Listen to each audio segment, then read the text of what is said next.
기도하옵나이다. 아멘. 자, 오늘 우리가 어제 말씀을 나누었던 말씀 중에 성전에 올라갈 때 부르는 찬양, 또 기도, 순례자의 또 기도에 대한 말씀을 나누었습니다. 사랑하는 성도 여러분, 성전에 나오실 때마다 우리가 어떤 마음과 믿음으로 나와야 할지 우리에게 가르쳐 주고 있는 바, 기쁨과 소망으로 즐거움으로 하나님의 집에 나오시기를 주의 이름으로 축복합니다. 자, 첫 번째 우리가 어제 말씀을 살폈습니다. 성전에 올라오면서 시인은 기도하면서 올라옵니다. 기도하면서 올라와서 그리고 하나님께 이렇게 이제 기도 내용이 오는 여중에 내가 환난 중에 여호와께 부르짖었다라고 올라옵니다. 시인은 어떤 환난인지 구체적으로 밝히고 있지 않지만 큰 환난을 어려움을 당하고 있는 가운데를 토로합니다. 보편적으로 사람들은 어려움을 당하면 이제 하나님으로부터 멀어나고 세상적인 방식으로 찾게 됩니다. 그러다가 더 큰 어려움을 당하고 결국 영혼까지 나중에는 이제 지옥까지 가게 되는 것을 보게 되는데요. 그러나 시인은 큰 환난 중에서도 그런 여호와께 올라옵니다.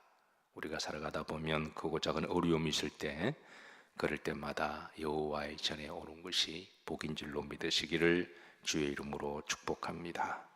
2절에 보십시다. 2절에는 여호와께 건져 주시기를 기도합니다. 2절 합독합니다. 여호와여 거짓된 입술과 속이는 혀에서 내 생명을 건져 주소서 그랬습니다. 하나님께 내 생명을 건져 주시기를 그렇게 기도합니다. 그리고 앞에 보시면 거짓된 입술과 속이는 혀라고 그랬습니다. 이는 일종의 배신적 행위를 말하죠. 어떤 사람으로부터 거짓된 입술과 속이는 혀로부터 큰 어려움을 당했는데, 그래서 이런 배신적 행위를 경험하고 또 어떤 경우는 사기적 행위를 말하기도 합니다. 그래서 이제 남을 속이는 사람, 배신적 행위를 하는 사람들은 거짓된 입술과 속이는 혀를 통해서 이제 그 사람을 속이는데요. 이런 배신적 행위가 특별히 이제 우리가 평소에 잘 알고 있는 사람들, 믿었던 사람들에게 이런 일을 당하면 더욱더 우리를 고통스럽게 합니다. 그래서 시인은 마음에 큰 상처를 가지고 하나님께 올라오면서 하나님께 이런 기도를 합니다. 하나님이여 거짓된 입술과 속이는 혀에서 나를 건져 주소서. Deliver from my soul이라고 되어 있거든요. 그러니까 그곳에서 나를 이렇게 건져 주시기를, 나를 옮겨 주시기를 그렇게 간구합니다. 그리고 시인은 동시에 이 기도는 하나님 앞에 나는 결코 거짓된 입술과 속이는 혀가 되지 않기를 다짐합니다. 세상에 자신의 이익을 위해서라면 수단과 방법을 가리지 않으냐고 심지어 영혼까지 팔아서라도 거짓된 말과 속이는 혀가 많이 있습니다.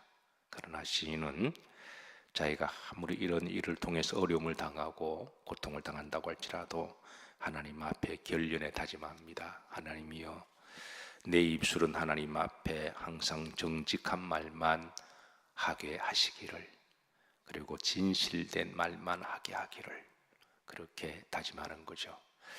사실 이 거짓된 입술과 속이는 혀의 권어는 사실 뱀의 입술과 뱀의 혀를 연상하게 합니다. 그래서 성경에 이런 문구들은 일종의 마귀적 속성을 가진 사람들이 마귀의 영에 미혹되어서 자신의 이익을 위해서라면 배신적 입술과 속이는 혀로 사람들을 이제 유혹하는 것을 이야기하는데요. 그래서 이 세상에는 실제로 이런 입술과 혀가 참 많습니다. 그래서 우리 믿는 사람들이 마귀의 영에 미혹된 이런 입술과 혀로 돌아다니면서 배신적 행위와 사기를 치는 이들을 우리가 믿음으로 잘 분별하고, 그리고 성령으로 잘 분별하고 혹시 이런 사람들의 입술과 말에 속지 않기를 주의 이름으로 축복합니다. 의외로 여기에 속아서 어려움을 당하는 사람들이 참 많거든요. 그래서 우리가 사람을 만날 때 먼저 간단하게 기도하는 것도 지혜입니다. 특별히 큰 일을 하실 때, 큰 일을 결정할 때 급하다고 그냥 사람이 좋아 보인다고 덥석 계약하고 일을 하다 보면 나중에는 돌이킬 수 없는 큰 어려움을 당하니까, 그렇다고 모든 사람을 다 의심하고 만나서는 안 되겠지만 사람 일은 알 수 없잖아요. 그러니까 먼저 하나님께 기도하고 하나님께서 잘 분별할 수 있는 지혜를 주시고, 그리고 나를 보호해 주셔서 혹시 그 사람이 이제 그런 속성이 있다면 그런 일 당하지 않도록 우리가 기도해야 될 것입니다. 그래서 항상 어떤 일을 하든 먼저 잠깐이라도 기도하는 것, 우리의 신앙생활 매우 중요한 일이고, 그리고 이제 하나님이여 우리가 결코 그런 입술과 해가 되지 않게 하시고 진실된 말을 하기를, 그리고 우리 입술에 축복이 있고 감사가 있고 은혜가 있는 간사한 말이 아니라 정말 진중하면서도 그 사람을 축복하고 위로하며, 그리고 이렇게 이 화목하는 그런 말을 할 수 있도록 우리는 늘 기도해야 됩니다. 그래야 하나님이 그 입술을 복되게 하시죠. 자, 그리고 나서 이제 4절을 보면, 3절에 보면 이런 말을 합니다. 합독합니다. 너 속이는 혀여 무엇을 내게 주며 무엇을 내게 더할꼬 그랬습니다. 자, 이 표현은 일종의 고대의 근동지방의 문법적 양식의 표현인데요. 이제 서로 계약하고 맹세할 때 사용하는 서로 계약 양식입니다. 두 사람이 계약을 하고서 한 사람은 이렇게 말합니다. 만약에 우리 중에 누가 이 계약이나 약속을 어기면 하나님이 무엇을 줄까? 하나님이 무엇을 더 하실까? 라고 이제 묻습니다. 그러면 상대방이 만약에 우리 중에 약속을 어기게 되면, 속이게 되면 하나님이 이러이러한 저주를 주실 것이고 심판을 더하실 것이다 라고 하는 일종의 서로의 다짐의 약속이었습니다. 즉 이 계약을 거짓말로 하고 파기하거나 속이게 되면 하나님이 이중적 처벌과 저주가 화가 있을 것임에 대한 양식인데요. 오늘 시인은 자신을 속이고 자신을 배신한 이들에 대해서, 그래서 하나님의 저주가 있을 것이고 하나님의 심판이 있을 것임을 그렇게 기도하고 있는 거죠. 그러니까 하나님은 다 하시고 하나님이 내 아픈 마음을 위로하시고 하나님이 때가 되면 심판하실 것이다, 이런 믿음을 가지고 있는 거죠. 내가 억울하다고 해서, 내가 아프다고 해서 내가 같은 저주를 하고 같이 내가 행동하고 내가 복수하는 게 아니라, 그거는 잠깐 내 마음을 아프지만 접어놓고 역사를 주관하시는 하나님께 맡기고 하나님이 심판하실 것이다 라고 하는 것도 바로 우리 믿는 사람들의 믿음이죠. 같이 반응하거나 같이 악담을 퍼붓거나 같이 마귀처럼 싸운다면 하나님이 기뻐하는 방식이 아니니까, 그래서 기도하고 하나님께 맡기는 것. 4절입니다. 자, 하나님의 이중적 심판을 이렇게 드러냅니다. 합독합니다. 장사의 날카로운 화술과 로뎀나무 숯불이로다. 두 가지의 심판을 열거합니다. 3절에 보면 하나님이 무엇을 주며 무엇을 더할꼬. 그래서 이게 첫 번째는 장사의 날카로운 화살을 줄 것이다.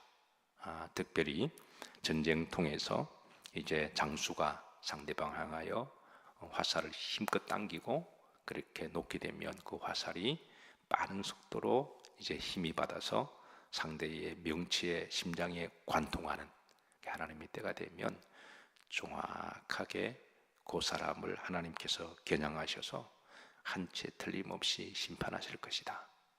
그 일은 하나님이 하실 거니까, 그래서 하나님께 그 일을 맡기는 것을 비유적으로 말씀하고 있습니다. 자, 그리고 흐름절입니다. 그리고 로뎀나무 숯불을 더하실 거다. 무엇을 주고 무엇을 더할까? 하나님의 심판은 때가 되면 정확하게 하시겠지만 그거로 끝나는 게 아니라 이제 더하시는 또 하나님의 심판이 있는 거죠. 여기 이제 로뎀나무 숯불들 일종의 비유인데요. 유대 광야 지역에 로뎀 나무들이 많습니다. 이 나무는 아주 단단하고 장가지가 많아서 불에 태우는 연료로 잘 사용했습니다. 그래서 이 나무를, 로뎀 나무를 꺼지지 않는 숯불로도 비유가 됩니다. 그래서 한번 붙으면 이렇게 장작불로 타기가 딱 좋아요. 그래서 이걸 나무를 꺾어서 넣으면 다른 데 쓸 데는 없지만 이 로뎀 나무는 사실은 광야에 자라는 삐쩍 마른 나무이기 때문에 어떤 뭐 관상용이나 가구용으로 쓸 수는 없어요. 그러나 땔감용으로는 딱 제격입니다. 그래서 이런 나무를 이제 꺼지지 않는 불, 그렇게 비유할 정도로 그렇게 이제 잘 사용되었는데요. 자, 결국 하나님은 이런 노릇나무 아래 숯불을 통해서 영원한 지옥불을 경고하고 있습니다. 그러니까 살아있어도 하나님이 심판하시겠지만 사람이 한 번 죽는 것은 아니시잖아요. 죽으면 끝이냐? 그게 아니라는 거죠. 하나님이 영원한 지옥불의 심판이 더할 것이다. 여기에 대한 이제 시인의 기도가 있습니다. 그래서 시인은 이런 일을 통해서 하나님께 기도합니다. 지금 나는 어렵고 한란을 당하지만 그렇다고 해서 같이 그러지 아니하고 믿음으로 살고 하나님께 기도하고 하나님은 때가 되면 갚아주실 것이고 또 지옥불의 심판을 다 하실 것이니까 역으로 보면 하나님의 심판을 갚으실 때 하나님 나를 위로하시고 나를 회복시키실 것이고 뿐만 아니라 의인들에게 더하는 축복은 바로 천국의 축복을 하나님이 예비하신다. 이게 바로 시인의 믿음입니다. 말씀을 정리합니다. 사랑하는 성도 여러분, 우리가 성전에 올라올 수 있다고 하는 것은 축복입니다. 올라갈 수 있는 성전, 그리고 이 성전에서 우리가 올라올 때 하나님을 바라보고 소망하고 기도하고, 그리고 이제 하나님 앞에 하나님의 영이 다시 한번 충만해서 우리가 믿음으로 살아가도록 그렇게 기도할 수 있는 복된 성전이 있다고 하는 게 축복입니다. 오늘도 여러분들의 입술 가운데 오늘 주신 말씀처럼 진실된 말을 하시고, 그리고 상대방을 향하여 축복하고 감사하고 위로하고, 그리고 복된 입술이 되시기를 주의 이름으로